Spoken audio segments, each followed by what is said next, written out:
ਵਾਹਿਗੁਰੂ ਸਾਹਿਬ ਜੀ। ਮਾਘ ਮੱਝਨ ਸੰਗ ਸਾਧੂਆ, ਧੂੜੀ ਕਰ ਇਸਨਾਨ। ਹਰਿ ਕਾ ਨਾਮ ਧਿਆਏ ਸੁਣ, ਸਭਨਾ ਨੂੰ ਕਰ ਦਾਨ। ਮਾਘ ਮੱਝਨ ਸੰਗ ਸਾਧੂਆ, ਧੂੜੀ ਕਰ ਇਸਨਾਨ। ਹਰਿ ਕਾ ਨਾਮ ਧਿਆਏ ਸੁਣ, ਸਭਨਾ ਨੂੰ ਕਰ ਦਾਨ। ਜਨਮ ਕਰਮ ਮਲ ਉਤਰੈ, ਮਨ ਤੇ ਜਾਏ ਗੁਮਾਨ। ਕਾਮ ਕ੍ਰੋਧ ਨ ਮੋਹੀਐ, ਬਿਨਸੈ ਲੋਭ ਸੁਆਨ। ਸੱਚੈ ਮਾਰਗ ਚਲਦਿਆ, ਉਸਤਤ ਕਰੇ ਜਹਾਨ। 68 ਤੀਰਥ ਸਗਲ ਪੁੰਨ, ਜੀ ਦਇਆ ਪਰਵਾਨ। ਜਿਸਨੂੰ ਦੇਵੈ ਦਇਆ ਕਰ, ਸੋਈ ਪੁਰਖ ਸੁਜਾਨ। ਜਿਨਾ ਮਿਲਿਆ ਪ੍ਰਭ ਆਪਣਾ, ਨਾਨਕ ਤਿਨ ਕੁਰਬਾਨ। ਮਾਘ ਸੁੱਚੇ ਸੇ ਕਾਂਢੀਐ, ਜਿਨ ਪੂਰਾ ਗੁਰ ਮਿਹਰਬਾਨ। ਜਿਨਾ ਮਿਲਿਆ ਪ੍ਰਭ ਆਪਣਾ, ਨਾਨਕ ਤਿਨ ਕੁਰਬਾਨ। ਮਾਘ ਸੁੱਚੇ ਸੇ ਕਾਂਢੀਐ, ਜਿਨ ਪੂਰਾ ਗੁਰ ਮਿਹਰਬਾਨ। ਮਾਘ ਮੱਝਨ ਸੰਗ ਸਾਧੂਆ, ਧੂੜੀ ਕਰ ਇਸਨਾਨ।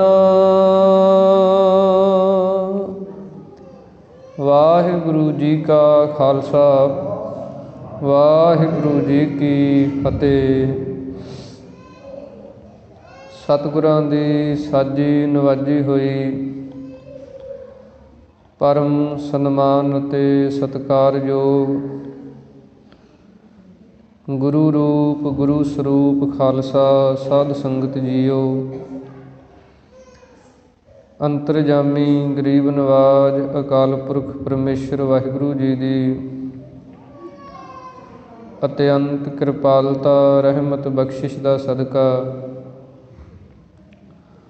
ਆਪਾਂ ਸਰਬੱਤਰ ਗੁਰਸਿੱਖ ਮਾਈ ਭਾਈ ਦਸਾਂ ਪਾਤਸ਼ਾਹੀਆਂ ਦੀ ਆਤਮਿਕ ਜੋਤ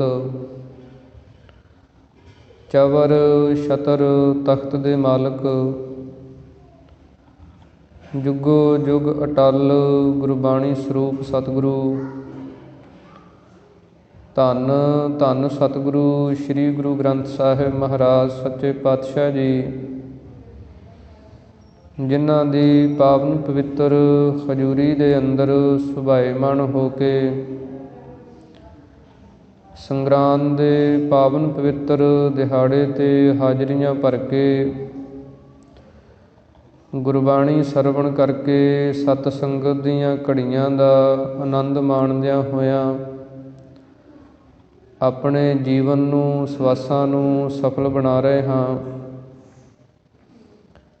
ਜਿਵੇਂ ਸਤਿਗੁਰਾਂ ਦੀ ਮਹਾਨ ਕਿਰਪਾ ਹੋਈ ਹੈ, ਸਤਿਗੁਰਾਂ ਦੀ ਪਾਵਨ ਗੁਰਬਾਣੀ 12 ਮਾਹਾਂ ਜੀ ਦੇ ਜਾਪ, ਉਸ ਤੋਂ ਉਪਰੰਤ ਸੰਪੂਰਨ ਆਨੰਦ ਸਾਹਿਬ ਜੀ ਕੇ ਜਾਪ ਪੜ੍ਹੇ ਸੁਣੇ ਗਏ ਹਨ, ਜਿਸ ਤੋਂ ਉਪਰੰਤ ਸਤਿਗੁਰਾਂ ਦੇ ਚਰਨਾਂ ਵਿੱਚ ਅਰਦਾਸ ਬੇਨਤੀ ਹੋਈ ਹੈ। ਉਸ ਤੋਂ ਉਪਰੰਤ ਸਤਿਗੁਰਾਂ ਨੇ ਹੁਕਮਨਾਮੇ ਦੀ ਬਖਸ਼ਿਸ਼ ਕੀਤੀ ਹੈ। ਸਤਿਗੁਰਾਂ ਨੇ ਪਾਵਨ ਪਵਿੱਤਰ ਸ਼ਬਦ ਬਖਸ਼ਿਸ਼ ਕੀਤਾ ਹੈ। ਹਮਰੀ ਗਣਤ ਨਾ ਗਣੀਆਂ ਕਾਈ, ਆਪਣਾ ਬਿਰਦ ਪਛਾਣ। ਹਾਥ ਦੇ ਰਾਖੇ ਕਰ ਆਪਣੇ। ਸਤਿਗੁਰਾਂ ਨੇ ਇਸ ਪਾਵਨ ਪਵਿੱਤਰ ਸ਼ਬਦ ਦੇ ਅੰਦਰ ਉਪਦੇਸ਼ ਬਖਸ਼ਿਸ਼ ਕੀਤਾ ਹੈ ਕਿ ਜਿਸ ਪਰਮੇਸ਼ਰ ਨੇ ਜੀਉ ਪਾਏ, ਪਿੰਡ ਜਿਨ ਸਾਜਿਆ, ਦਿੱਤਾ ਪਹਿਨਣ ਖਾਣ। ਕਿ ਉਹ ਪਰਮੇਸ਼ਰ ਵਾਹਿਗੁਰੂ ਨੇ ਸਾਨੂੰ ਕਿਹੜੀਆਂ ਕਿਹੜੀਆਂ ਦਾਤਾਂ ਬਖਸ਼ਿਸ਼ ਕੀਤੀਆਂ ਕਿ ਜੀਉ ਪਾਏ, ਜਿਹੜੀ ਜੀਵ ਆਤਮਾ ਉਹਨੂੰ ਪਾ ਕੇ ਪਿੰਡ ਜਿਨ ਦੀਆ। ਪਿੰਡ ਦਾ ਅਰਥ ਹੁੰਦਾ ਸਰੀਰ, ਜਿਸ ਨੂੰ ਆਪਾਂ ਆਮ ਭਾਸ਼ਾ ਦੇ ਅੰਦਰ ਪਿੰਡਾ ਕਹਿ ਦਿੰਦੇ ਹਾਂ। ਸਰੀਰ, ਇਹ ਸਰੀਰ ਦੇ ਅੰਦਰ ਜਿਹੜੀ ਜੀਵ ਆਤਮਾ ਉਹਨੂੰ ਪਾ ਕੇ ਪਰਮੇਸ਼ਰ ਨੇ ਇਸ ਸੰਸਾਰ ਦੇ ਅੰਦਰ ਜਨਮ ਦਿੱਤਾ। ਮਾਤਾ ਪਿਤਾ ਦੇ ਰਾਹੀਂ ਜਨਮ ਦੇ ਕੇ ਫਿਰ ਇਹ ਸਰੀਰ ਦੇ ਵਾਸਤੇ ਦਿੱਤਾ ਪਹਿਨਣ ਖਾਣ। ਸਰੀਰ ਨੂੰ ਢੱਕਣ ਵਾਸਤੇ ਵਸਤਰ ਉਸ ਨੇ ਦਿੱਤੇ ਹੈ। ਇਸੇ ਪ੍ਰਕਾਰ ਫਿਰ ਸਰੀਰ ਨੂੰ ਚੱਲਦਾ ਰੱਖਣ ਵਾਸਤੇ ਉਹਨੇ ਖਾਣਾ ਵੀ ਦਿੱਤਾ। ਜਿੱਦਾਂ ਜਿੱਦਾਂ ਦਾ ਸਮਾਂ ਬਣਿਆ ਉੱਦਾਂ ਦੀ ਉਹਨੇ ਖੁਰਾਕ ਬਣਾਈ ਜੀਵ ਵਾਸਤੇ। ਜਿਹੜਾ ਇੱਦਾਂ ਇੰਨੀਆਂ ਦਾਤਾਂ ਨੂੰ ਦੇਣ ਵਾਲਾ ਪਰਮੇਸ਼ਰ ਵਾਹਿਗੁਰੂ ਹੈ, ਸਤਿਗੁਰੂ ਜੀ ਕਹਿੰਦੇ ਉਹਦੇ ਸਾਹਮਣੇ ਹਮਰੀ ਗਣਤ ਨਾ ਗਣੀਆਂ ਕਾਈ। ਆਪਣੀਆਂ ਜੀਵਾਂ ਦੀਆਂ ਕੀ ਕੋਈ ਵਿਚਾਰਾਂ ਉਹਦੇ ਸਾਹਮਣੇ ਟਿਕ ਸਕਦੀਆਂ। ਆਪਣਾ ਬਿਰਦ ਪਛਾਣ। ਉਹ ਪਰਮੇਸ਼ਰ ਵਾਹਿਗੁਰੂ ਆਪਣੇ ਬਿਰਦ ਨੂੰ ਜਾਣ ਕੇ, ਆਪਣੇ ਸੁਭਾਅ ਨੂੰ ਪਛਾਣ ਕੇ ਫਿਰ ਸਾਡਾ ਭਲਾ ਕਰਦਾ। ਅਤੇ ਸਤਿਗੁਰੂ ਜੀ ਉਪਦੇਸ਼ ਬਖਸ਼ਿਸ਼ ਕਰ ਰਹੇ, ਸਿੱਖਿਆ ਇਹ ਬਖਸ਼ਿਸ਼ ਕਰ ਰਹੇ ਆ ਕਿ ਇਹ ਜੀਵ, ਇਹ ਤੂੰ ਮਤਾ ਆਪਣੇ ਮਨ ਦੇ ਵਿੱਚ ਖਿਆਲ ਲਿਆਈ ਕਿ ਮੈਂ ਇੰਨੀ ਬੰਦਗੀ ਕਰਕੇ, ਇੰਨਾ ਸੇਵਾ ਸਿਮਰਨ ਕਰਕੇ ਅਤੇ ਫਿਰ ਰੱਬ ਤੋਂ ਮੈਂ ਪੁੱਛਾਂਗਾ ਕਿ ਮੇਰਾ ਹਿਸਾਬ ਕਿਤਾਬ ਕਰੋ, ਮੈਨੂੰ ਆਹ ਚੀਜ਼ ਦਿਓ, ਮੈਂ ਇੰਨੀ ਬੰਦਗੀ ਕੀਤੀ ਹੈ। ਸਤਿਗੁਰੂ ਜੀ ਕਹਿੰਦੇ ਇਹ ਭੁਲੇਖਾ ਆਪਣੇ ਅੰਦਰੋਂ ਕੱਢ ਦੇ। ਇਹ ਤਾਂ ਉਹਦਾ ਸੁਭਾਅ ਹੈ, ਉਹਦੀ ਰਹਿਮਤ ਹੈ। ਜਿੰਨਾ ਕੁਝ ਤੂੰ ਕਰਦਾ ਹੈ ਇਹਨੂੰ ਕਰ ਕਰਾ ਕੇ ਪਰਮੇਸ਼ਰ ਦੇ ਅੱਗੇ ਬੇਨਤੀਆਂ ਕਰ, ਅਰਦਾਸਾਂ ਕਰ ਕਿ ਪਰਮੇਸ਼ਰ ਵਾਹਿਗੁਰੂ ਸਾਡੀ ਕੋਈ ਵਿਚਾਰ, ਸਾਡੀ ਕੋਈ ਸਮਰੱਥਾ ਨਹੀਂ ਕਿ ਤੇਰੇ ਗੁਣ ਗਾ ਸਕੀਏ, ਤੇਰੀ ਵਡਿਆਈ ਕਰ ਸਕੀਏ। ਕਿਉਂਕਿ ਤੂੰ ਪਰਮੇਸ਼ਰ ਵਾਹਿਗੁਰੂ ਬੇਅੰਤ ਹੈ। ਨਾ ਤੇਰੀ ਸਿਫਤ ਦਾ ਅੰਤ ਹੈ, ਨਾ ਤੇਰੇ ਗੁਣਾਂ ਦਾ ਅੰਤ ਹੈ, ਨਾ ਤੇਰੀ ਵਡਿਆਈ ਦਾ ਹੀ ਅੰਤ ਹੈ। ਇਸ ਕਰਕੇ ਸਤਿਗੁਰਾਂ ਨੇ ਇਸ ਪਾਵਨ ਪਵਿੱਤਰ ਸ਼ਬਦ ਦੇ ਅੰਦਰ ਸਾਨੂੰ ਉਪਦੇਸ਼ ਬਖਸ਼ਿਸ਼ ਕੀਤਾ ਹੈ। ਉਸ ਤੋਂ ਉਪਰੰਤ ਆਪਾਂ ਜੋ ਇਹ ਮਾਘ ਦਾ ਮਹੀਨਾ ਅੱਜ ਸੰਸਾਰ ਦੇ ਅੰਦਰ ਪ੍ਰਾਰੰਭ ਹੋ ਰਿਹਾ ਹੈ, ਉਸ ਮਾਘ ਦੇ ਮਹੀਨੇ ਦੇ ਅੰਦਰ ਜੋ ਸਤਿਗੁਰਾਂ ਨੇ ਉਪਦੇਸ਼ ਬਖਸ਼ਿਸ਼ ਕੀਤੇ ਹੈ, ਉਸ ਸ਼ਬਦ ਨੂੰ ਆਪਾਂ ਸਰਵਣ ਕੀਤਾ ਹੈ। ਆਮ ਤੌਰ 'ਤੇ ਸਿੱਖ ਜਗਤ ਦੇ ਅੰਦਰ ਮਾਘੀ ਕਰਕੇ ਇਹ ਦਿਨ ਪ੍ਰਸਿੱਧ ਹੈ ਕਿ ਮੁਕਤਸਰ ਸਾਹਿਬ ਦੇ ਅੰਦਰ ਭਾਰੀ ਮਾਘੀ ਦਾ ਜਿਹੜਾ ਦਿਨ ਹੈ ਉਹ ਮਨਾਇਆ ਜਾਂਦਾ ਹੈ। ਸਿੱਖ ਜਗਤ ਦੇ ਅੰਦਰ ਇਸ ਦਿਨ ਨੂੰ ਦੋ ਇਤਿਹਾਸਕ ਘਟਨਾਵਾਂ ਵਿਸ਼ੇਸ਼ ਰੂਪ ਦੇ ਅੰਦਰ ਹਨ, ਜਿਨ੍ਹਾਂ ਨੂੰ ਮੁੱਖ ਰੱਖ ਕੇ ਇਹ ਮਾਘੀ ਦਾ ਤਿਉਹਾਰ ਜਿਹੜਾ ਬੜੀ ਸ਼ਰਧਾ ਅਤੇ ਭਾਵਨਾ ਦੇ ਨਾਲ ਮਨਾਇਆ ਜਾਂਦਾ ਹੈ। ਪਹਿਲੀ ਇਤਿਹਾਸਕ ਘਟਨਾ ਇਹ ਹੈ ਕਿ ਜਦੋਂ ਪਾਵਨ ਪਵਿੱਤਰ ਅੰਮ੍ਰਿਤ ਸਰੋਵਰ ਦੀ ਤਿਆਰੀ ਹੋਈ ਸ੍ਰੀ ਅੰਮ੍ਰਿਤਸਰ ਸਾਹਿਬ ਵਿਖੇ, ਸ੍ਰੀ ਗੁਰੂ ਰਾਮਦਾਸ ਮਹਾਰਾਜ ਜੀ ਨੇ ਇਸ ਪਾਵਨ ਸਰੋਵਰ ਦੀ ਪਟਾਈ ਦੀ ਸੇਵਾ ਕੀਤੀ। ਉਸ ਤੋਂ ਬਾਅਦ ਫਿਰ ਜਿਹੜੀ ਪਰਿਕਰਮਾ ਅਤੇ ਪੌੜ ਹਨ, ਇਹ ਸ੍ਰੀ ਗੁਰੂ ਅਰਜਨ ਦੇਵ ਮਹਾਰਾਜ ਜੀ ਨੇ ਪੱਕਿਆਂ ਕਰਵਾਏ। ਤੇ ਬਾਅਦ ਦੇ ਵਿੱਚ ਅੰਮ੍ਰਿਤ ਸਰੋਵਰ ਦੇ ਵਿਚਾਲੇ ਹਰਿਮੰਦਰ ਸਾਹਿਬ ਦੀ ਸਿਰਜਣਾ। ਜਦੋਂ ਪਾਵਨ ਹਰਿਮੰਦਰ ਸਾਹਿਬ ਜੀ ਦਾ ਨੀਂਹ ਪੱਥਰ ਰੱਖਣਾ ਸੀ, ਉਹ ਦਿਨ ਸਤਿਗੁਰਾਂ ਨੇ ਅੱਜ ਦਾ ਨਿਯਤ ਕੀਤਾ। 1 ਮਾਘ 1645 ਬਿਕਰਮੀ। ਅੱਜ ਦੇ ਦਿਨ ਸ੍ਰੀ ਹਰਿਮੰਦਰ ਸਾਹਿਬ ਜੀ ਦੀ ਪਾਵਨ ਸਥਾਪਨਾ ਦਾ ਦਿਨ ਹੈ। ਅੱਜ ਦੇ ਦਿਨ ਸ੍ਰੀ ਗੁਰੂ ਅਰਜਨ ਦੇਵ ਮਹਾਰਾਜ ਜੀ ਨੇ ਪਾਵਨ ਹਰਿਮੰਦਰ ਸਾਹਿਬ ਦੀ ਨੀਂਹ ਰੱਖੀ। ਜਿੱਥੇ ਅੰਮ੍ਰਿਤ ਸਰੋਵਰ ਤਿਆਰ ਕੀਤਾ ਸਤਿਗੁਰਾਂ ਨੇ, ਉੱਥੇ ਫਿਰ ਹਰਿਮੰਦਰ ਸਾਹਿਬ ਨੂੰ ਤਿਆਰ ਕਰਕੇ ਵਿੱਚ ਬਾਣੀ ਦਾ ਪ੍ਰਕਾਸ਼ ਕੀਤਾ। ਦੂਸਰੀ ਇਤਿਹਾਸਕ ਘਟਨਾ ਇਸ ਦਿਨ ਦੇ ਨਾਲ ਜੋ ਸੰਬੰਧਿਤ ਹੈ, ਉਹ ਇਹ ਹੈ ਕਿ ਜੋ 40 ਮੁਕਤਿਆਂ ਦਾ ਆਪਾਂ ਇਤਿਹਾਸ ਪੜ੍ਹਦੇ ਹਾਂ, ਸ੍ਰੀ ਗੁਰੂ ਗੋਬਿੰਦ ਸਿੰਘ ਮਹਾਰਾਜ ਸੱਚੇ ਪਾਤਸ਼ਾਹ ਜੀ ਜਿਸ ਸਮੇਂ ਮਾਲਵੇ ਦੀ ਧਰਤੀ 'ਤੇ ਵਿਚਰ ਰਹੇ ਸਨ, ਜਦੋਂ ਚਾਰੇ ਸਾਹਿਬਜ਼ਾਦੇ ਸ਼ਹੀਦ ਹੋ ਗਏ ਸਨ, ਬੇਅੰਤ ਸਿੰਘ ਸ਼ਹੀਦ ਹੋ ਗਏ ਸਨ, ਉਸ ਸਮੇਂ ਸਤਿਗੁਰੂ ਜੀ ਇਸ ਮਾਲਵੇ ਦੀ ਧਰਤੀ 'ਤੇ ਵਿਚਰ ਰਹੇ ਸਨ। ਅਤੇ ਜਿਹੜਾ ਸਰਹੰਦ ਦਾ ਸੂਬਾ ਵਜੀਦਾ ਸੀ, ਇਹ ਪਿੱਛਾ ਕਰ ਰਿਹਾ ਸੀ ਕਿ ਸ੍ਰੀ ਗੁਰੂ ਗੋਬਿੰਦ ਸਿੰਘ ਜੀ ਨੂੰ ਫੜ ਕੇ ਔਰੰਗਜ਼ੇਬ ਦੇ ਸਾਹਮਣੇ ਪੇਸ਼ ਕਰਕੇ ਅਤੇ ਇਨਾਮ ਲਿਆ ਜਾਵੇ। ਅਤੇ ਇਹ 40 ਸਿੰਘ ਜਿਹੜੇ ਸਨ, ਜਿਨ੍ਹਾਂ ਦੇ ਵਿੱਚੋਂ ਜਥੇਦਾਰ ਮਹਾਂ ਸਿੰਘ ਸੀ, ਇਹ ਜਦੋਂ ਬਦਾਵਾ ਲਿਖ ਕੇ ਸਤਿਗੁਰਾਂ ਦੇ ਕੋਲੋਂ ਆ ਗਏ ਸਨ ਘਰਾਂ ਦੇ ਅੰਦਰ, ਫਿਰ ਜਦੋਂ ਇਹਨਾਂ ਨੂੰ ਪੁੱਛਿਆ ਗਿਆ ਕਿ ਕਿਉਂ ਗੁਰੂ ਨੂੰ ਛੱਡ ਕੇ ਆ ਗਏ, ਅਤੇ ਇਹਨਾਂ ਨੇ ਦੱਸਿਆ ਵੀ ਉੱਥੇ ਭੁੱਖ ਦੇ ਦੁੱਖ ਬਹੁਤ ਤਗੜੇ ਆ ਗਏ ਹੈ। ਅਤੇ ਜਦੋਂ ਘਰ ਦੇ ਅੰਦਰੋਂ ਇਹਨਾਂ ਨੂੰ ਤਾਨੇ ਮਿਹਣੇ ਮਿਲੇ, ਫਿਰ ਮਾਝੇ ਦੇ ਅੰਦਰੋਂ ਮਾਤਾ ਭਾਗ ਕੌਰ ਜੀ, ਜਿਸ ਨੇ ਆਪ ਕਮਾਨ ਸੰਭਾਲ ਕੇ ਇਹਨਾਂ 40 ਸਿੰਘਾਂ ਨੂੰ ਨਾਲ ਲੈ ਕੇ ਕਿ ਜੇ ਹੁਣ ਗੁਰੂ ਦੀ ਖੁਸ਼ੀ ਲੈਣੀ ਹੈ ਅਤੇ ਹੁਣ ਫਿਰ ਗੁਰੂ ਤੋਂ ਆਪਣਾ ਆਪਾ ਕੁਰਬਾਨ ਕਰਨਾ ਪੈਣਾ। ਉਸ ਸਮੇਂ ਫਿਰ 40 ਸਿੰਘ ਅਤੇ ਮਾਤਾ ਭਾਗ ਕੌਰ ਜੀ ਸਤਿਗੁਰਾਂ ਦੇ ਪਿੱਛੇ ਪਿੱਛੇ ਸਨ। ਜਦੋਂ ਇਹਨਾਂ ਨੂੰ ਪਤਾ ਲੱਗਿਆ ਕਿ ਫੌਜ ਚੜ੍ਹ ਕੇ ਆ ਰਹੀ ਹੈ, ਅਤੇ ਸਤਿਗੁਰੂ ਸ੍ਰੀ ਗੁਰੂ ਗੋਬਿੰਦ ਸਿੰਘ ਮਹਾਰਾਜ, ਜਿੱਥੇ ਗੁਰਦੁਆਰਾ ਟਿੱਬੀ ਸਾਹਿਬ ਹੈ, ਮੁਕਤਸਰ ਸਾਹਿਬ ਦੇ ਅੰਦਰ ਨੇੜੇ ਨੇੜੇ ਅਸਥਾਨ ਹਨ। ਟਿੱਬੀ ਸਾਹਿਬ ਹੈ, ਫਿਰ ਸ਼ਹੀਦਗੰਜ ਹੈ, ਫਿਰ ਤੰਬੂ ਸਾਹਿਬ ਹੈ, ਫਿਰ ਰਕਾਬਸਰ ਸਾਹਿਬ ਹੈ। ਜਿੱਥੇ ਟਿੱਬੀ ਸਾਹਿਬ ਹੈ, ਇੱਥੇ ਸਤਿਗੁਰੂ ਜੀ ਬੈਠੇ ਸਨ, ਇਹ ਉੱਚੀ ਜਗ੍ਹਾ ਸੀ। ਅਤੇ ਦੂਸਰੇ ਬੰਨੇ ਝਾੜ ਜਿਹੜੇ ਸਨ, ਉੱਥੇ ਇਹਨਾਂ ਮਹਾਂ ਸਿੰਘ ਨੇ ਅਤੇ ਸਾਰੇ ਸਿੰਘਾਂ ਨੇ ਪੜਾਅ ਕੀਤਾ।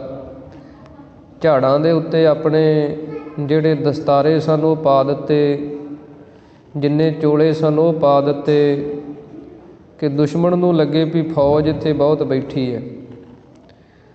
ਅਤੇ ਜਦੋਂ ਇਹ ਵਜੀਦ ਖਾਂ ਆਪਣੇ ਸਿਪਾਹੀਆਂ ਦੇ ਨਾਲ, ਫੌਜ ਦੇ ਨਾਲ ਪਹੁੰਚਿਆ, ਅਤੇ ਇਹਨਾਂ 40 ਸਿੰਘਾਂ ਨੇ ਫਿਰ ਅੱਗੋਂ ਮੁਕਾਬਲਾ ਕੀਤਾ। ਇਹਨਾਂ 40 ਸਿੰਘਾਂ ਨੇ ਫਿਰ ਮਹਾਨ ਜੰਗ ਯੁੱਧ ਕੀਤਾ। ਮਾਤਾ ਭਾਗ ਕੌਰ ਨੇ ਜੰਗ ਕੀਤਾ। ਇਹ ਜੰਗ ਜਿਹੜਾ ਇਹ ਵਿਸਾਖ ਦੇ ਮਹੀਨੇ 'ਚ ਹੋਇਆ, ਗਰਮੀ ਦੇ ਦਿਨਾਂ 'ਚ। ਅਤੇ ਜਦੋਂ ਇਹ ਜੰਗ ਯੁੱਧ ਹੋਇਆ, ਫਿਰ ਸਤਿਗੁਰਾਂ ਨੇ ਜਦੋਂ ਇਹਨਾਂ ਦੀ ਫੌਜ ਪਿੱਛੇ ਹਟ ਗਈ ਵਜੀਦ ਖਾਂ ਦੀ, ਫਿਰ ਸਤਿਗੁਰਾਂ ਨੇ ਸਾਰਾ ਜੰਗ ਵੇਖਿਆ। ਉੱਚੀ ਟਿੱਬੀ ਤੋਂ ਬੈਠ ਕੇ ਤੀਰ ਵੀ ਸਤਿਗੁਰਾਂ ਨੇ ਚਲਾਏ। ਜਦੋਂ ਜੰਗ ਸਮਾਪਤ ਹੋਇਆ, ਅਤੇ ਫਿਰ ਸਤਿਗੁਰੂ ਜੀ ਜਦੋਂ ਘੋੜੇ 'ਤੇ ਚੜ੍ਹ ਕੇ ਇੱਧਰ ਨੂੰ ਆਉਣ ਲੱਗੇ, ਇੰਨੀ ਕਾਹਲੀ ਦੇ ਨਾਲ ਚੱਲੇ, ਘੋੜੇ ਦੀ ਰਕਾਬ ਜਿਹੜੀ ਉਹ ਟੁੱਟ ਗਈ, ਅਤੇ ਸਤਿਗੁਰੂ ਜੀ ਉੱਥੋਂ ਪੈਦਲ ਚੱਲ ਗਈ। ਉੱਥੇ ਗੁਰਦੁਆਰਾ ਰਕਾਬਸਰ ਸਾਹਿਬ ਹੈ, ਉੱਥੋਂ ਚੱਲ ਕੇ ਫਿਰ ਜਿੱਥੇ ਜੰਗ ਹੋ ਰਿਹਾ ਸੀ ਉੱਥੇ ਆਏ। ਫਿਰ ਸਤਿਗੁਰਾਂ ਨੇ ਬਖਸ਼ਿਸ਼ਾਂ ਕੀਤੀਆਂ। ਜਿਹੜਾ ਵੀ ਜਿੰਨੇ ਕਦਮ ਅੱਗੇ ਵੱਧ ਕੇ ਲੜਿਆ, ਸਤਿਗੁਰਾਂ ਨੇ ਕਿਹਾ ਇਹ ਸਾਡਾ 5 ਹਜ਼ਾਰੀ ਹੈ, ਇਹ ਸਾਡਾ 20 ਹਜ਼ਾਰੀ ਹੈ, ਇਹ ਸਾਡਾ 30 ਹਜ਼ਾਰੀ ਹੈ।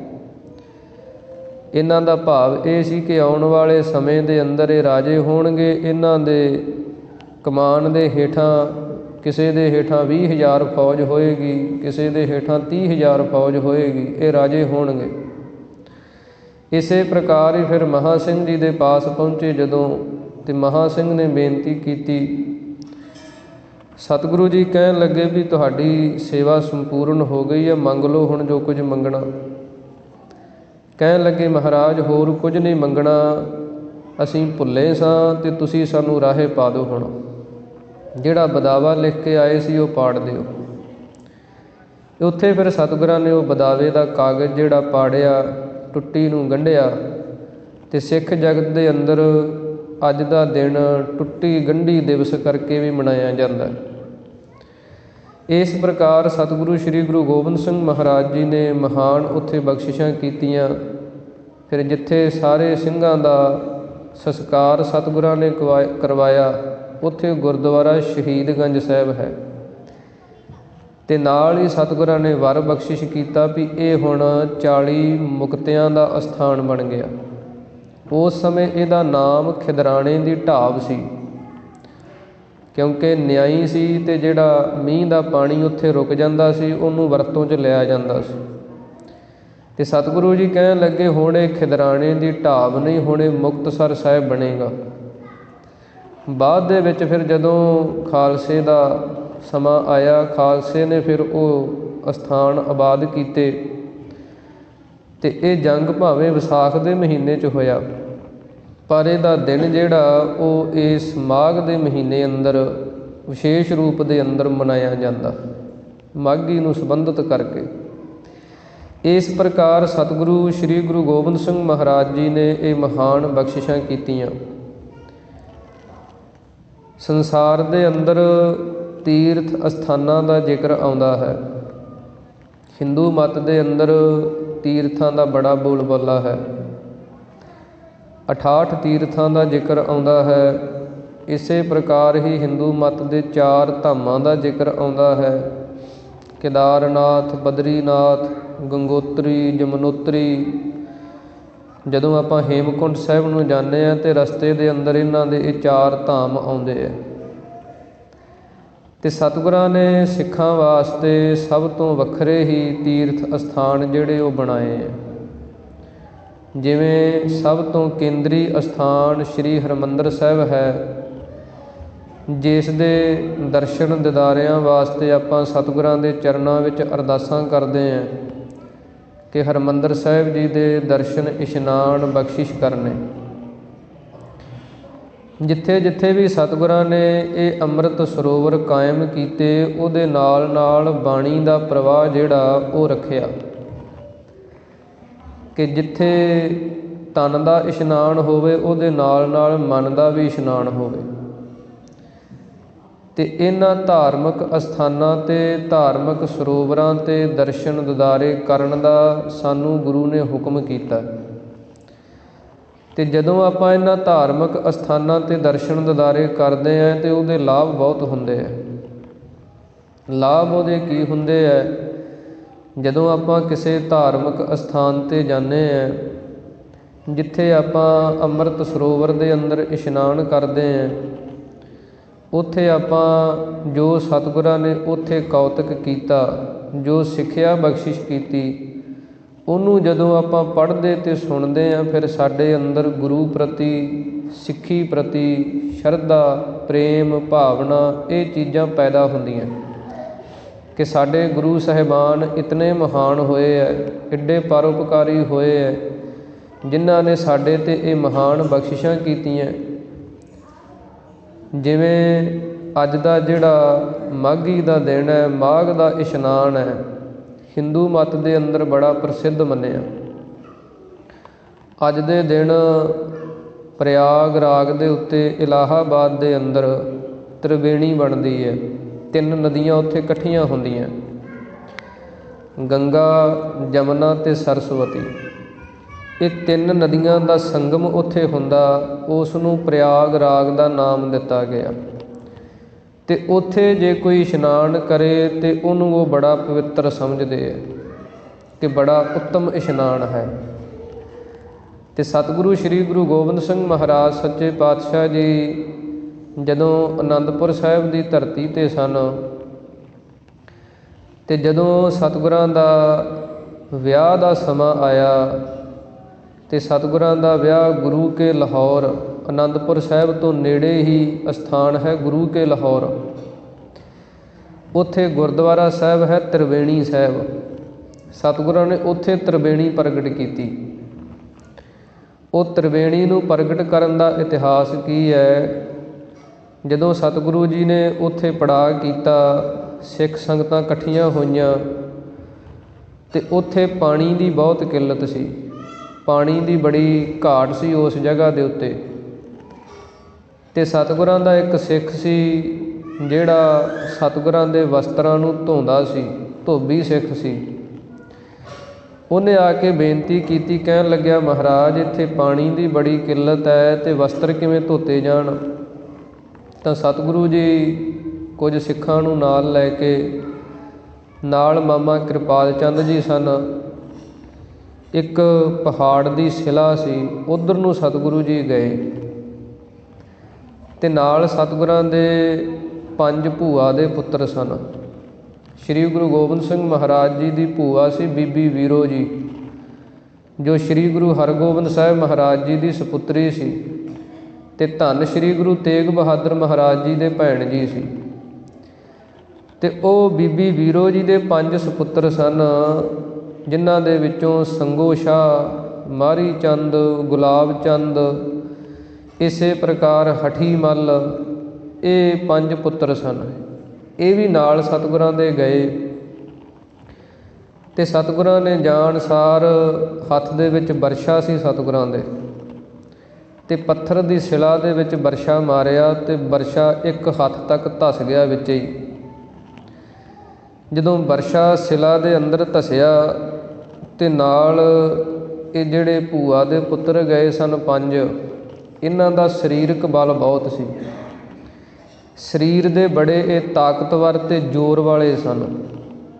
ਅਤੇ ਜਦੋਂ ਮਨੁੱਖ ਦੇ ਅੰਦਰ ਕੋਈ ਤਾਕਤ ਹੋਵੇ, ਕੋਈ ਜ਼ੋਰ ਹੋਵੇ, ਅਤੇ ਉਹਦੇ ਮਨ ਦੇ ਅੰਦਰ ਕਈ ਵਾਰ ਸੂਖਮ ਜਿਹੀ ਹੰਗਤਾ ਆ ਜਾਂਦੀ ਹੈ ਵੀ ਮੇਰੇ ਜਿੰਨਾ ਜ਼ੋਰ ਨਹੀਂ ਕਿਸੇ 'ਚ। ਅਤੇ ਇਹਨਾਂ ਦੇ ਅੰਦਰ ਵੀ ਇਹ ਸੀਗਾ ਕਿ ਸਾਡੇ ਅੰਦਰ ਤਾਕਤ ਬੜੀ ਹੈ, ਜ਼ੋਰ ਬੜਾ ਸਾਡੇ ਅੰਦਰ, ਅਤੇ ਗੁਰੂ ਕਿਸੇ ਦਾ ਹੰਕਾਰ ਜਿਹੜਾ ਉਹ ਰਹਿਣ ਨਹੀਂ ਦਿੰਦਾ, ਕਿਉਂਕਿ ਹੰਕਾਰ ਦੇ ਨਾਲ ਸਾਡਾ ਨੁਕਸਾਨ ਹੁੰਦਾ ਅਤੇ ਗੁਰੂ ਨਹੀਂ ਚਾਹੁੰਦਾ ਵੀ ਸਿੱਖ ਦਾ ਨੁਕਸਾਨ ਹੋਵੇ। ਗੁਰੂ ਹੰਕਾਰ ਨੂੰ ਕੱਢ ਦਿੰਦਾ ਕਿਸੇ ਨਾ ਕਿਸੇ ਤਰੀਕੇ ਨਾਲ।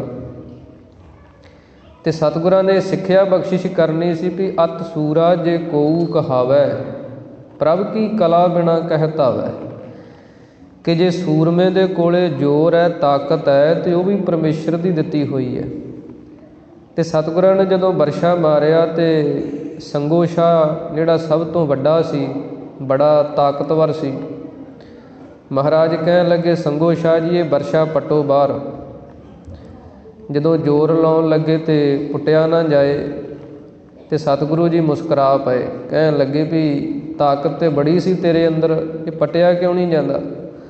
ਅਤੇ ਬੜਾ ਸ਼ਰਮਸਾਰ ਜਿਹਾ ਹੋਇਆ। ਅਤੇ ਸਤਿਗੁਰਾਂ ਨੇ ਜਿਵੇਂ ਰੇਤ ਦੇ ਵਿੱਚੋਂ ਆਪਾਂ ਸੋਟੀ ਹਿਲਾ ਕੇ ਕੱਢ ਲਈਦੀ ਹੈ, ਇੱਦਾਂ ਸਤਿਗੁਰਾਂ ਨੇ ਬਰਛੇ ਨੂੰ ਹਿਲਾਇਆ ਅਤੇ ਬਾਹਰ ਆ ਗਿਆ। ਜਦੋਂ ਬਰਛਾ ਬਾਹਰ ਨਿਕਲਿਆ ਅਤੇ ਉੱਥੋਂ ਜਲ ਦੀ ਧਾਰਾ ਪ੍ਰਗਟ ਹੋ ਗਈ। ਜਦੋਂ ਜਲ ਦੀ ਧਾਰਾ ਪ੍ਰਗਟ ਹੋ ਗਈ ਅਤੇ ਜਿਹੜਾ ਨਾਲ ਦੂਸਰਾ ਭਰਾ ਖੜ੍ਹਾ ਸੀ ਮਾਰੀ ਚੰਦ, ਉਹ ਮਨ 'ਚ ਸੋਚਣ ਲੱਗ ਪਿਆ, ਕਹਿੰਦਾ ਮਹਾਰਾਜ ਨੇ ਇਹਨੂੰ ਆਖਿਆ ਜੇ ਕਿਤੇ ਮੈਨੂੰ ਕਹਿੰਦੇ ਤਾਂ ਮੈਂ ਪੱਟ ਦੇਣਾ ਸੀ। ਉਹਨੂੰ ਵੀ ਬੜਾ ਆਪਣੇ ਜ਼ੋਰ ਦਾ ਮਾਣ ਸੀ, ਅਤੇ ਸਤਿਗੁਰਾਂ ਨੇ ਅੰਦਰ ਦੀ ਜਾਣ ਲਈ ਵੀ ਇਹ ਵੀ ਹੁਣ ਚਾਹੁੰਦਾ ਆਪਣਾ ਜ਼ੋਰ ਦਿਖਾਉਣਾ, ਅਤੇ ਸਤਿਗੁਰਾਂ ਨੇ ਉਹਦੇ ਨਾਲ ਹੀ ਫਿਰ ਬਰਛਾ ਮਾਰਿਆ ਅਤੇ ਫਿਰ ਧੱਸ ਗਿਆ। ਅਤੇ ਸਤਿਗੁਰੂ ਜੀ ਕਹਿਣ ਲੱਗੇ, ਮਾਰੀ ਚੰਦ ਜੀ ਹੁਣ ਤੁਸੀਂ ਪੱਟ ਲਓ, ਤੁਸੀਂ ਜ਼ੋਰ ਲਾ ਲਓ।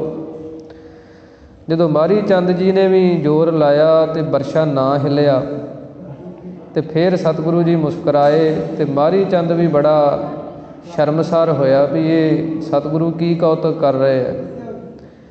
ਅਤੇ ਸਤਿਗੁਰੂ ਸ਼੍ਰੀ ਗੁਰੂ ਗੋਬਿੰਦ ਸਿੰਘ ਮਹਾਰਾਜ ਜੀ ਨੇ ਉਸੇ ਤਰ੍ਹਾਂ ਹੀ ਉਹ ਬਰਛਾ ਬਾਹਰ ਕੱਢਿਆ ਅਤੇ ਉੱਥੋਂ ਵੀ ਜਲ ਦੀ ਧਾਰਾ ਪ੍ਰਗਟ ਹੋਈ। ਜਦੋਂ ਇਹ 2 ਧਾਰਾ ਜਲ ਦੀਆਂ ਪ੍ਰਗਟ ਹੋ ਗਈਆਂ ਅਤੇ ਮਾਮਾ ਕਿਰਪਾਲ ਚੰਦ ਜੀ ਜਿਹੜੇ ਸਨ ਉਹ ਨਾਲ ਖੜ੍ਹੇ ਸਨ। ਸਤਿਗੁਰਾਂ ਦੇ ਮਾਮਾ ਜੀ ਲੱਗਦੇ ਸਨ, ਮਾਤਾ ਗੁਜਰ ਕੌਰ ਜੀ ਦੇ ਭਰਾ।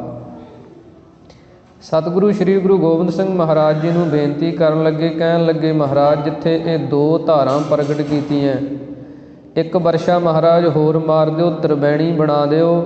ਕਿੱਥੇ ਗੁਰੂ ਕੇ ਸਿੱਖ ਇਲਾਹਾਬਾਦ ਹਿੰਦੂਆਂ ਦੇ ਅਸਥਾਨਾਂ 'ਤੇ ਤ੍ਰਿਵੈਣੀ ਲੱਭਦੇ ਫਿਰਨਗੇ। ਜਦੋਂ ਇਹ ਬਚਨ ਸੁਣੇ ਤੇ ਸਤਿਗੁਰੂ ਸ੍ਰੀ ਗੁਰੂ ਗੋਬਿੰਦ ਸਿੰਘ ਮਹਾਰਾਜ ਬੜੇ ਪ੍ਰਸੰਨ ਹੋਏ। ਇਤਿਹਾਸ ਦੇ ਅੰਦਰ ਬਚਨ ਆਉਂਦੇ ਹਨ, ਮਾਤਲ ਕਹਿਓ ਸੁਣੋ ਪ੍ਰਭ ਜੂ, ਜੁਗ ਧਾਰ ਚੱਲੀ ਜਲ ਕੀ। ਕਹਿਓ ਇਹਾਂ ਤ੍ਰਿਵੈਣੀ ਕਰੀਐ, ਸਭ ਸੰਗਤ ਦਰਸੈ ਪਾਸ਼ਲ ਕੀ। ਕਹਿਣ ਲੱਗੇ, ਮਹਾਰਾਜ ਸੰਗਤਾਂ ਪਿੱਛੋਂ ਆਇਆ ਕਰਨਗੀਆਂ, ਦਰਸ਼ਨ ਦਿਦਾਰੇ ਕਰਿਆ ਕਰਨਗੀਆਂ, ਤੁਸੀਂ ਤ੍ਰਿਵੈਣੀ ਬਣਾ ਦਿਓ। ਕੱਲ੍ਹ ਨੂੰ ਸਿੱਖਾਂ ਦੇ ਅੰਦਰ ਇਹ ਭੁਲੇਖਾ ਨਾ ਰਹਿ ਜੇ ਕਿ ਸਾਡੇ ਗੁਰੂ ਨੇ ਤ੍ਰਿਵੈਣੀ ਨਹੀਂ ਬਣਾ ਕੇ ਦਿੱਤੀ। ਸਤਿਗੁਰੂ ਸ੍ਰੀ ਗੁਰੂ ਗੋਬਿੰਦ ਸਿੰਘ ਮਹਾਰਾਜ ਜੀ ਨੇ 3 ਧਾਰਾਂ ਉੱਥੇ ਜਲਦੀਆਂ ਪ੍ਰਗਟ ਕੀਤੀਆਂ। ਅੱਜ ਵੀ ਉਹ ਅਸਥਾਨ ਗੁਰੂ ਕੇ ਲਾਹੌਰ ਦੇ ਅੰਦਰ ਪ੍ਰਗਟ ਰੂਪ ਦੇ ਅੰਦਰ ਬਣਿਆ ਹੋਇਆ। ਇਸ ਕਰਕੇ ਸਤਿਗੁਰਾਂ ਨੇ ਸਭ ਧਰਮਾਂ ਤੋਂ ਵੱਖਰਾ ਹੀ ਸਾਨੂੰ ਇੱਕ ਰੀਤੀ ਰਿਵਾਜ ਬਖਸ਼ਿਸ਼ ਕੀਤਾ। ਇਸ ਕਰਕੇ ਸਤਿਗੁਰੂ ਸ੍ਰੀ ਗੁਰੂ ਗੋਬਿੰਦ ਸਿੰਘ ਮਹਾਰਾਜ ਜੀ ਨੇ ਸਾਡੇ ਉੱਤੇ ਮਹਾਨ ਬਖਸ਼ਿਸ਼ਾਂ ਕੀਤੀਆਂ। ਅੱਜ ਇਸ ਮਾਘ ਦੇ ਮਹੀਨੇ ਦੇ ਅੰਦਰ, ਮਾਘ ਦੇ ਮਹੀਨੇ ਦੁਆਰਾ ਸ੍ਰੀ ਗੁਰੂ ਅਰਜਨ ਦੇਵ ਮਹਾਰਾਜ ਸੱਚੇ ਪਾਤਸ਼ਾਹ ਜੀ ਸਾਨੂੰ ਉਪਦੇਸ਼ ਸਿੱਖਿਆ ਬਖਸ਼ਿਸ਼ ਕਰ ਰਹੇ ਹਨ। ਜਿਵੇਂ ਜਿਵੇਂ ਸਤਿਗੁਰੂ ਜੀ ਇਸ ਪਾਵਨ ਸ਼ਬਦ ਦੇ ਅੰਦਰ ਸਾਨੂੰ ਉਪਦੇਸ਼ ਬਖਸ਼ਿਸ਼ ਕਰਦੇ ਹੈ, ਮਨ ਬਿਰਤੀਆਂ ਨੂੰ ਇਕਾਗਰ ਕਰਕੇ ਆਪਾਂ ਸਰਵਣ ਕਰਨ ਦੇ ਯਤਨ ਕਰੀਏ। ਸਾਰੀ ਸੰਗਤ ਪ੍ਰੇਮ ਦੇ ਨਾਲ ਉਚਾਰਨ ਕਰੋ ਜੀ, ਸਤਿਨਾਮ ਸ੍ਰੀ ਵਾਹਿਗੁਰੂ ਸਾਹਿਬ ਜੀ, ਵਾਹਿਗੁਰੂ ਸਾਹਿਬ ਜੀ। ਮਾਘ ਮੱਝਨ ਸੰਗ ਸਾਧੂਆ, ਧੂੜੀ ਕਰ ਇਸਨਾਨ। ਸਤਿਗੁਰੂ ਸ੍ਰੀ ਗੁਰੂ ਅਰਜਨ ਦੇਵ ਮਹਾਰਾਜ ਮਾਘ ਦੇ ਮਹੀਨੇ ਦੁਆਰਾ ਉਪਦੇਸ਼ ਬਖਸ਼ਿਸ਼ ਕਰਦੇ ਹਨ, ਮੱਝਨ ਸੰਗ ਸਾਧੂਆਂ।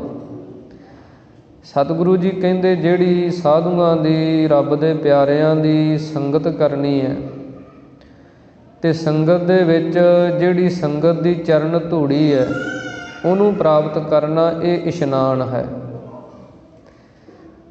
ਜਿਹੜੀ ਸਾਧ ਸੰਗਤ ਆਪਾਂ ਕਰਦੇ ਹਾਂ, ਇਸ ਦੇ ਅੰਦਰ ਆ ਕੇ ਜਿਹੜੀ ਸੰਗਤ ਦੀ ਆਪਾਂ ਸੇਵਾ ਕਰਦੇ ਹਾਂ, ਇਹ ਧੂੜੀ ਦਾ ਇਸ਼ਨਾਨ ਹੈ। ਜਿਵੇਂ ਭਾਈ ਗੁਰਦਾਸ ਸਾਹਿਬ ਜੀ ਨੇ ਆਪਣੀਆਂ ਵਾਰਾਂ ਦੇ ਅੰਦਰ ਜ਼ਿਕਰ ਕੀਤਾ, ਤੱਪੜ ਝਾੜ ਵਿਛਾਏ ਧੂੜੀ ਨਹਾਇਆ। ਗੁਰੂ ਕੇ ਪਾਵਨ ਦਰਬਾਰ ਦੀਆਂ ਆਪਾਂ ਦਰੀਆਂ ਝਾੜਦੇ ਹਾਂ, ਇੱਥੇ ਝਾੜੂ ਲਾਉਣੇ ਹੈ, ਇੱਥੇ ਜਾਲੇ ਸਾਫ਼ ਕਰਦੇ ਹਾਂ। ਉਹ ਜਿਹੜੀ ਧੂੜ ਉੱਡ ਕੇ ਸਾਡੇ ਉੱਤੇ ਪੈਂਦੀ, ਉਹ ਧੂੜੀ ਦਾ ਇਸ਼ਨਾਨ ਹੈ। ਜਿਹੜੀ ਸਾਧ ਸੰਗਤ ਦੀ, ਗੁਰੂ ਦੇ ਦਰਬਾਰ ਦੀ ਸੇਵਾ ਕਰਦੇ ਹਾਂ ਆਪਾਂ। ਇਸ ਕਰਕੇ ਸਤਿਗੁਰੂ ਜੀ ਕਹਿੰਦੇ, ਮਾਘ ਦੇ ਮਹੀਨੇ ਦੁਆਰਾ ਸਾਧੂਆਂ ਦੀ ਸੰਗਤ ਕਰਕੇ ਤੇ ਚਰਨ ਧੂੜ ਨੂੰ ਪ੍ਰਾਪਤ ਕਰਨਾ ਸੰਗਤ ਦੀ ਨੂੰ, ਇਹ ਸਤਿਗੁਰੂ ਜੀ ਕਹਿੰਦੇ ਇਸ਼ਨਾਨ ਹੈ। ਹਰਿ ਕਾ ਨਾਮ ਧਿਆਏ ਸੁਣ, ਸਭਨਾਂ ਨੂੰ ਕਰ ਦਾਨ। ਸਤਿਗੁਰੂ ਜੀ ਕਹਿੰਦੇ, ਸੰਗਤ ਦੇ ਵਿੱਚ ਮਿਲ ਕੇ ਫਿਰ ਹਰੀ ਦੇ ਨਾਮ ਨੂੰ ਧਿਆਉਣਾ ਤੇ ਸੁਣਨਾ, ਫਿਰ ਇਸ ਨਾਮ ਨੂੰ ਅੱਗੇ ਦਾਨ ਕਰਨਾ, ਭਾਵ ਕਿ ਸੰਗਤ 'ਚ ਮਿਲ ਕੇ ਜਪਣਾ।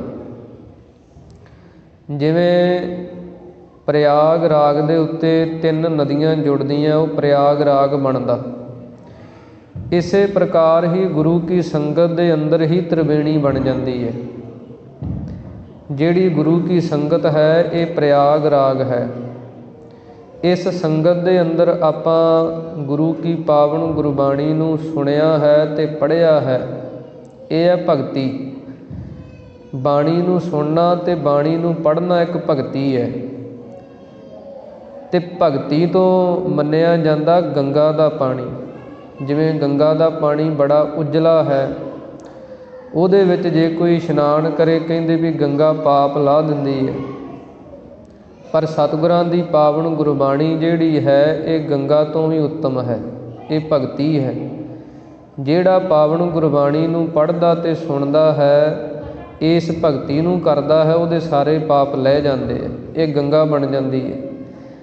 ਇਸੇ ਪ੍ਰਕਾਰ ਹੀ ਸੰਗਤ ਦੇ ਅੰਦਰ ਆਪਾਂ ਜਦੋਂ ਗੁਰੂ ਕੀ ਪਾਵਨ ਗੁਰਬਾਣੀ ਦੇ ਸ਼ਬਦ ਦੀ ਵਿਚਾਰ ਕਰਦੇ ਹਾਂ, ਕਥਾ ਕਰਦੇ ਹਾਂ, ਗੁਰੂ ਕੇ ਪਾਵਨ ਸ਼ਬਦਾਂ ਨੂੰ ਆਪਾਂ ਵਿਚਾਰਦੇ ਹਾਂ, ਸਮਝਦੇ ਹਾਂ, ਇਹ ਸਤਿਗੁਰੂ ਜੀ ਕਹਿੰਦੇ ਸਰਸਵਤੀ ਨਦੀ ਵਾਂਗ ਹੈ। ਜਿਵੇਂ ਸਰਸਵਤੀ ਨਦੀ ਮਿਲਦੀ ਆ ਕੇ ਗੁਰੂ ਕੇ ਪਾਵਨ ਸ਼ਬਦਾਂ ਦੀ ਵਿਚਾਰ ਕਰਨੀ, ਇਹ ਸਰਸਵਤੀ ਹੈ। ਇਸੇ ਪ੍ਰਕਾਰ ਹੀ ਫਿਰ ਸੰਗਤ ਦੇ ਅੰਦਰ ਆ ਕੇ ਆਪਾਂ ਇਹ ਸਿੱਖਿਆ ਲੈ ਕੇ ਜਾਣੀ ਵੀ ਕਿਹੜੇ ਕਰਮ ਆਪਾਂ ਛੱਡਣੇ ਆ ਅਤੇ ਕਿਹੜੇ ਕਰਮ ਆਪਾਂ ਕਰਨੇ ਆ। ਇਹ ਜਮਣਾ ਦੀ ਨਿਆਈ ਹੈ।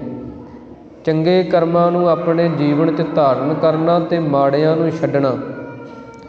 ਜਦੋਂ ਆਪਾਂ ਸੰਗਤ ਕਰਦੇ ਹਾਂ, ਸੰਗਤ ਦੇ ਵਿੱਚ ਇਹ ਗੁਣ ਹੁੰਦੇ ਆ, ਨਿਯਮ ਹੁੰਦੇ ਆ ਸੰਗਤ ਕਰਨ ਦੇ, ਕਿ ਜਿੱਥੇ ਆਪਾਂ ਗੁਰੂ ਕੀ ਸੰਗਤ ਕਰਦੇ ਹਾਂ, ਗੁਰੂ ਕੀ ਬਾਣੀ ਸੁਣਦੇ ਹਾਂ, ਕਥਾ ਕੀਰਤਨ ਸੁਣਦੇ ਹਾਂ, ਉਹਦਾ ਅੱਗੇ ਦਾ ਜਿਹੜਾ ਕਾਰਜ ਉਹ ਇਹ ਹੁੰਦਾ ਕਿ ਆਪਾਂ ਇੱਥੋਂ ਕਿਹੜੇ ਕਰਮ ਸਿੱਖ ਕੇ ਜਾਣੇ ਆ ਅਤੇ ਕਿਹੜੇ ਛੱਡ ਕੇ ਜਾਣੇ ਆ।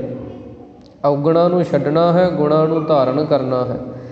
ਇਸ ਕਰਕੇ ਸਤਿਗੁਰੂ ਜੀ ਕਹਿੰਦੇ ਮਾਘ ਦੇ ਮਹੀਨੇ ਦੁਆਰਾ ਜਿਨ੍ਹਾਂ ਨੇ ਸੰਗਤ ਕੀਤੀ ਹੈ, ਸੰਗਤ ਦੇ ਵਿੱਚ ਮਿਲ ਕੇ ਹਰੀ ਪਰਮੇਸ਼ਰ ਦੇ ਨਾਮ ਨੂੰ ਧਿਆਇਆ ਅਤੇ ਸੁਣਿਆ ਹੈ, ਫਿਰ ਸਭਨਾਂ ਨੂੰ ਕਰ ਦਾਨ।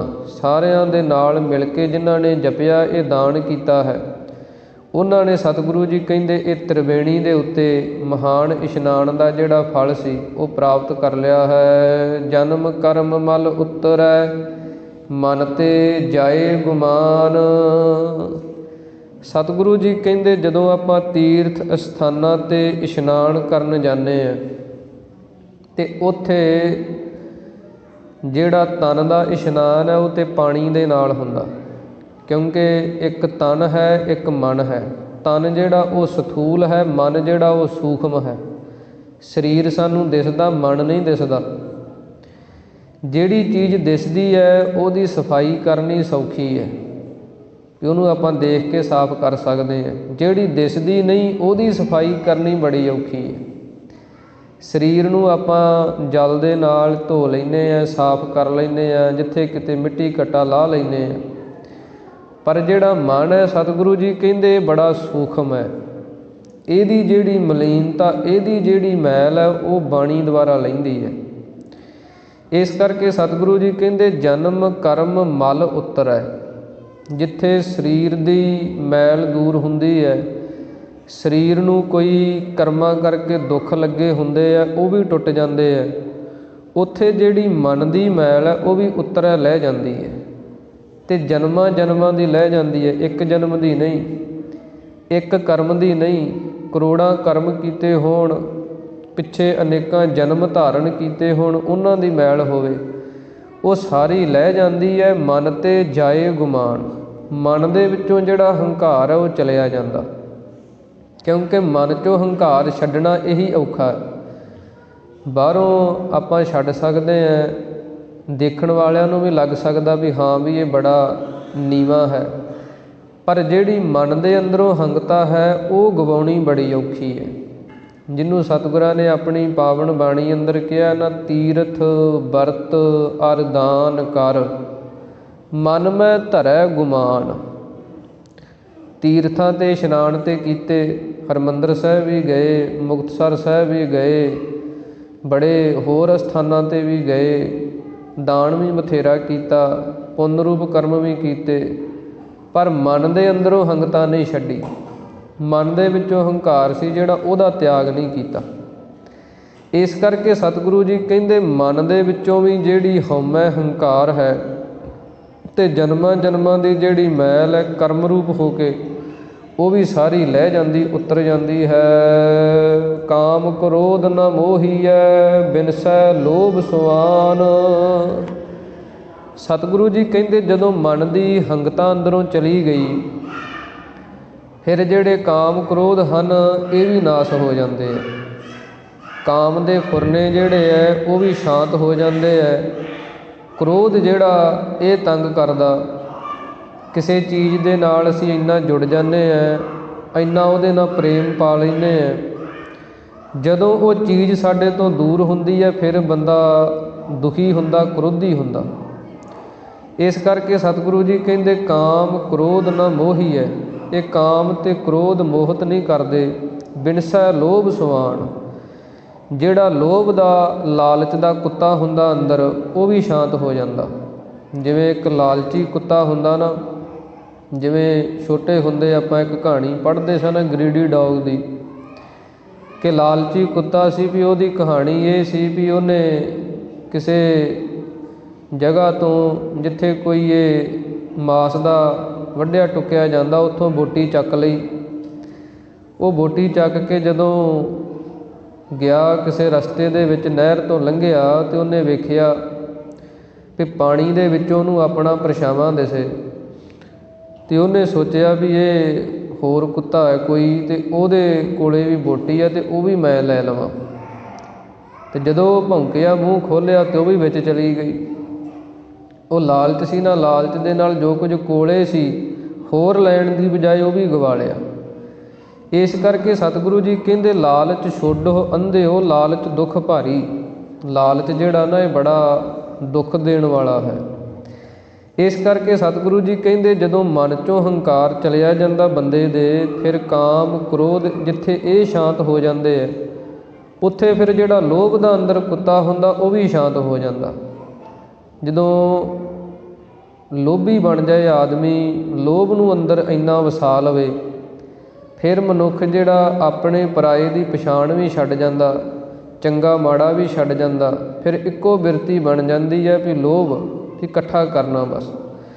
ਇਸ ਕਰਕੇ ਸਤਿਗੁਰੂ ਜੀ ਕਹਿੰਦੇ ਜਿਨ੍ਹਾਂ ਦੇ ਅੰਦਰ ਪਰਮੇਸ਼ਰ ਦਾ ਨਾਮ ਵਸ ਜਾਏ, ਜਿਹੜੇ ਮਾਘ ਦੇ ਮਹੀਨੇ ਦੇ ਅੰਦਰ ਸੰਗਤ ਕਰਦੇ ਆ, ਗੁਰੂ ਦੀ ਸਿੱਖਿਆ ਲੈਂਦੇ ਆ, ਉਹਨਾਂ ਦੇ ਅੰਦਰੋਂ ਇਹ ਕਾਮ ਕ੍ਰੋਧ ਔਗਣ ਅਤੇ ਲੋਭ ਜਿਹੜਾ ਇਹ ਨਾਸ ਹੋ ਜਾਂਦਾ ਹੈ। ਸੱਚੇ ਮਾਰਗ ਚੱਲਦਿਆਂ ਉਸਤਤ ਕਰੇ ਜਹਾਨ। ਸਤਿਗੁਰੂ ਜੀ ਕਹਿੰਦੇ ਜਦੋਂ ਕੋਈ ਸੱਚ ਦੇ ਰਾਹ 'ਤੇ ਤੁਰਦਾ, ਉਹਦੀ ਵਡਿਆਈ, ਉਹਦੀ ਉਸਤਤੀ ਸਾਰਾ ਜਹਾਨ ਕਰਦਾ, ਸਾਰਾ ਜਗਤ ਕਹਿੰਦਾ। ਜੇ ਭਗਤ ਰਵਿਦਾਸ ਸਾਹਿਬ ਜੀ ਸੱਚ ਦੇ ਮਾਰਗ 'ਤੇ ਚੱਲੇ ਅਤੇ ਭਾਈ ਗੁਰਦਾਸ ਜੀ ਨੂੰ ਲਿਖਣਾ ਪੈ ਗਿਆ, ਭਗਤ ਭਗਤ ਜਗ ਵੱਜਿਆ, ਚਹੁ ਚੱਕਾਂ ਦੇ ਵਿੱਚ ਚਮਰੇਟਾ। ਭਗਤ ਰਵਿਦਾਸ ਸਾਹਿਬ ਜੀ ਸੱਚ ਦੇ ਮਾਰਗ 'ਤੇ ਚੱਲੇ ਅਤੇ ਚਾਰੇ ਚੱਕਾਂ ਦੇ ਅੰਦਰ, ਚਾਰੇ ਦਿਸ਼ਾਵਾਂ ਦੇ ਅੰਦਰ ਉਹਨਾਂ ਦੀ ਜੈ ਜੈਕਾਰ ਹੋ ਗਈ। ਭਗਤ ਕਬੀਰ ਸਾਹਿਬ ਜੀ ਸੱਚ ਦੇ ਮਾਰਗ 'ਤੇ ਚੱਲੇ ਅਤੇ ਉਹਨਾਂ ਦੀ ਜੈ ਜੈਕਾਰ ਹੋ ਗਈ। ਇਸ ਕਰਕੇ ਸਤਿਗੁਰਾਂ ਦੀ ਪਾਵਨ ਬਾਣੀ ਬਚਨ ਕਰਦੀ ਹੈ, ਹਰ ਮਨ ਤਨ ਵਸਿਆ ਸੋਈ, ਜੈ ਜੈਕਾਰ ਕਰੇ ਸਭ ਕੋਈ।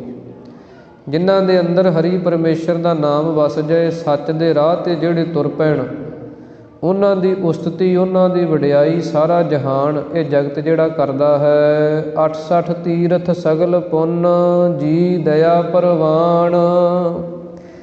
ਸਤਿਗੁਰੂ ਜੀ ਕਹਿੰਦੇ ਹੁਣ ਜੇ ਕਿਸੇ ਨੇ 68 ਤੀਰਥਾਂ ਦਾ ਇਸ਼ਨਾਨ ਕਰਨਾ ਹੋਵੇ, ਵੀ 68 ਤੀਰਥ ਹੁਣ ਇੱਕੇ ਜਗ੍ਹਾ 'ਤੇ ਹੈ ਨਹੀਂ, ਅੱਡ ਅੱਡ ਥਾਵਾਂ 'ਤੇ ਹੈ, ਕਿੰਨਾ ਸਮਾਂ ਉਹਨੂੰ ਲੱਗੇਗਾ, 68 ਤੀਰਥਾਂ 'ਤੇ ਇਸ਼ਨਾਨ ਕਰੇਗਾ, ਫਿਰ ਉਹਨੂੰ ਫਲ ਪ੍ਰਾਪਤ ਹੋਏਗਾ। ਸਤਿਗੁਰੂ ਜੀ ਕਹਿੰਦੇ ਜੇ ਕਿਸੇ ਨੇ ਸੌਖੇ ਰੂਪ ਦੇ ਅੰਦਰ ਹੀ ਫਲ ਪ੍ਰਾਪਤ ਕਰਨਾ 68 ਤੀਰਥਾਂ ਦਾ, ਅਤੇ ਉਹ ਇੱਕ ਕਰਮ ਕਰੇ। ਕਿਹੜਾ ਕੰਮ ਕਰੇ? ਸਤਿਗੁਰੂ ਜੀ ਕਹਿੰਦੇ ਜੀ ਦਇਆ ਪ੍ਰਵਾਨ। ਜਿੰਨੇ ਜੀਵ ਹਨ ਉਹਨਾਂ ਦੇ ਉੱਤੇ ਦਇਆ ਕਰਨੀ, ਤਰਸ ਕਰਨਾ, ਕਿਸੇ ਜੀਵ ਜੰਤੂ ਦਾ ਭਲਾ ਕਰਨਾ, ਪਰਉਪਕਾਰ ਕਰਨਾ, ਉਹਨੂੰ ਜੀਵਨ ਦਾਨ ਬਖਸ਼ ਦੇਣਾ, ਕਿਸੇ ਮਰਦੇ ਨੂੰ ਬਚਾ ਦੇਣਾ, ਕਿਸੇ ਡੁੱਬਦੇ ਨੂੰ ਤਾਰ ਦੇਣਾ।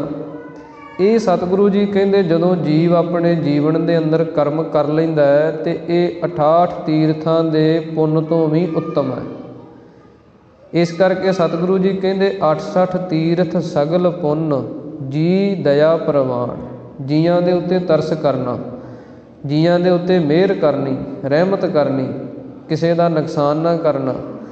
ਸਤਿਗੁਰੂ ਜੀ ਕਹਿੰਦੇ ਜਦੋਂ ਇਹ ਕਰਮ ਮਨੁੱਖ ਕਰਦਾ ਹੈ ਅਤੇ 68 ਤੀਰਥਾਂ ਦੇ ਇਸ਼ਨਾਨ ਦਾ ਫਲ ਉਹਨੂੰ ਪ੍ਰਾਪਤ ਹੋ ਜਾਂਦਾ ਹੈ। ਜਿਸਨੂੰ ਦੇਵੈ ਦਇਆ ਕਰ, ਸੋਈ ਪੁਰਖ ਸੁਜਾਨ।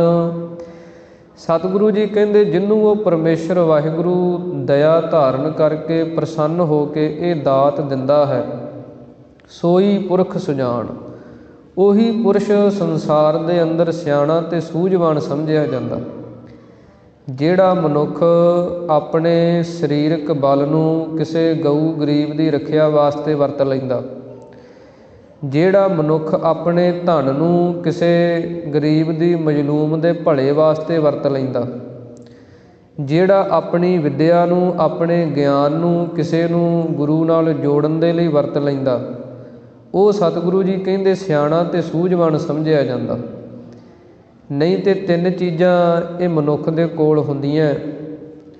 ਕਿਸੇ ਦੇ ਕੋਲੇ ਸਰੀਰਕ ਬਲ ਵੀ ਹੁੰਦਾ, ਧਨ ਵੀ ਹੁੰਦਾ, ਵਿੱਦਿਆ ਵੀ ਹੁੰਦੀ, ਪਰ ਉਹਦੀ ਵਰਤੋਂ ਜਿਹੜੀ ਉਹ ਪੁੱਠੇ ਪਾਸੇ ਹੁੰਦੀ ਹੈ।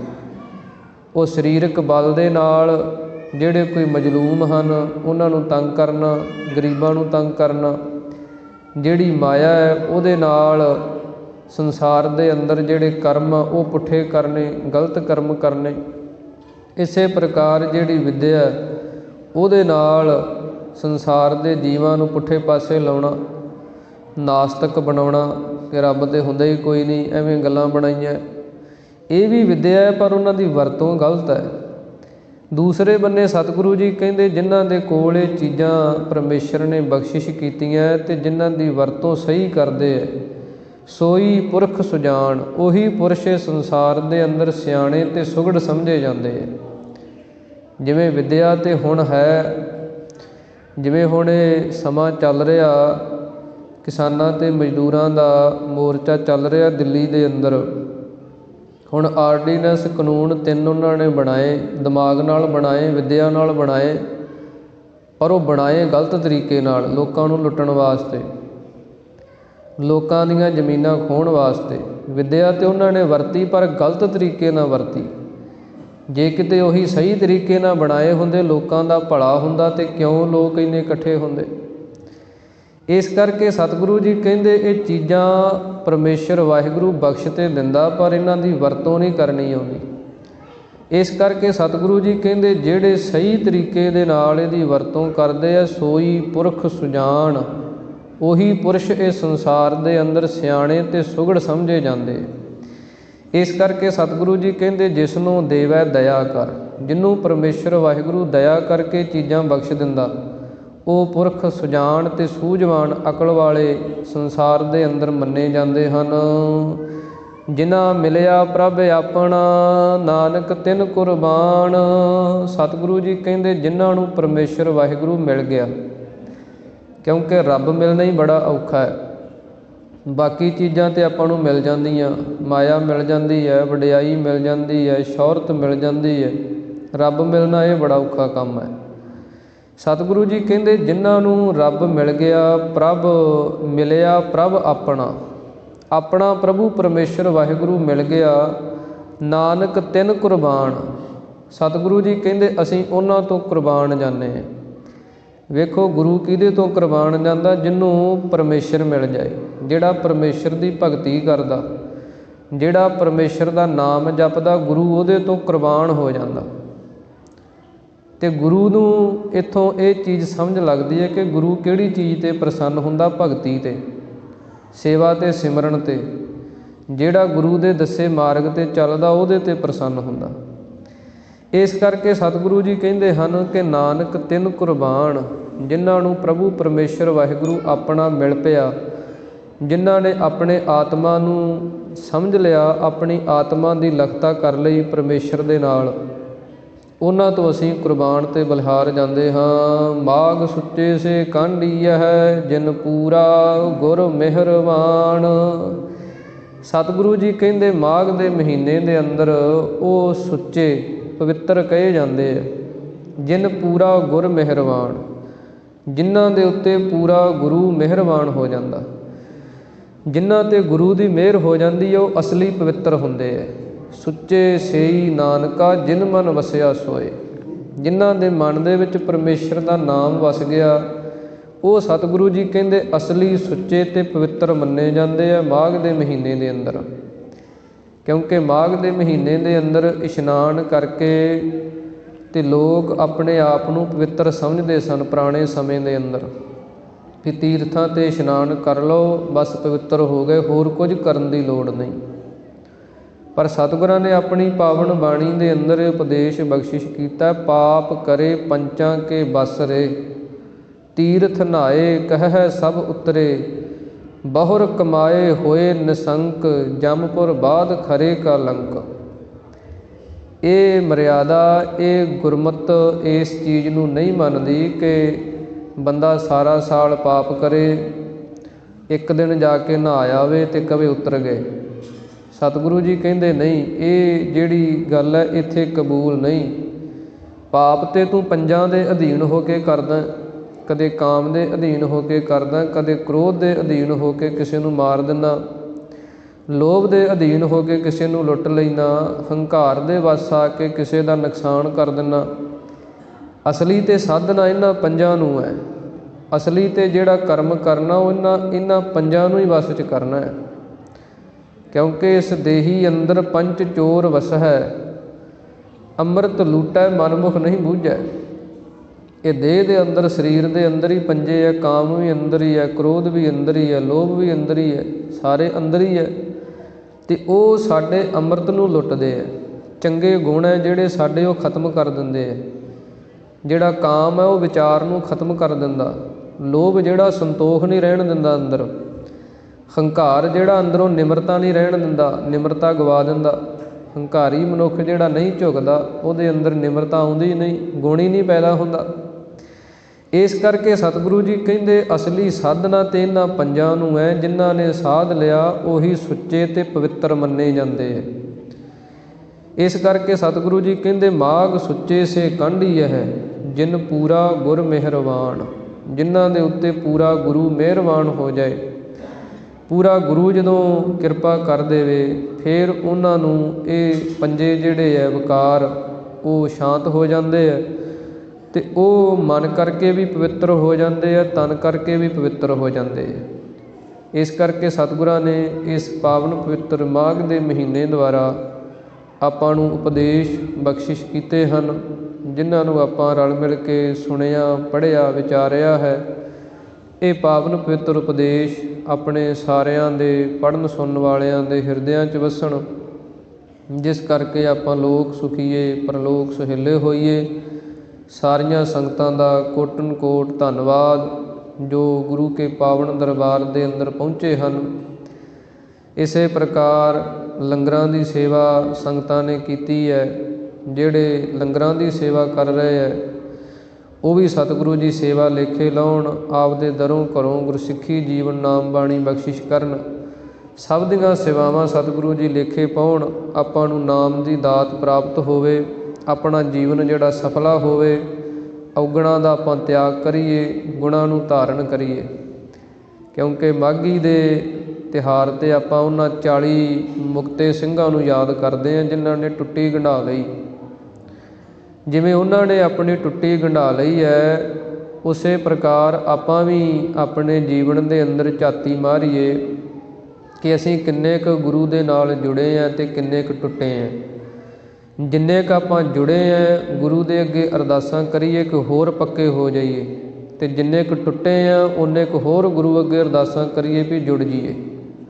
ਇਸ ਕਰਕੇ ਇਹਨਾਂ ਦਿਨਾਂ ਤੋਂ, ਇਹਨਾਂ ਤਿਉਹਾਰਾਂ ਤੋਂ ਆਪਾਂ ਨੂੰ ਇਹ ਸਿੱਖਿਆ ਮਿਲਦੀ ਹੈ।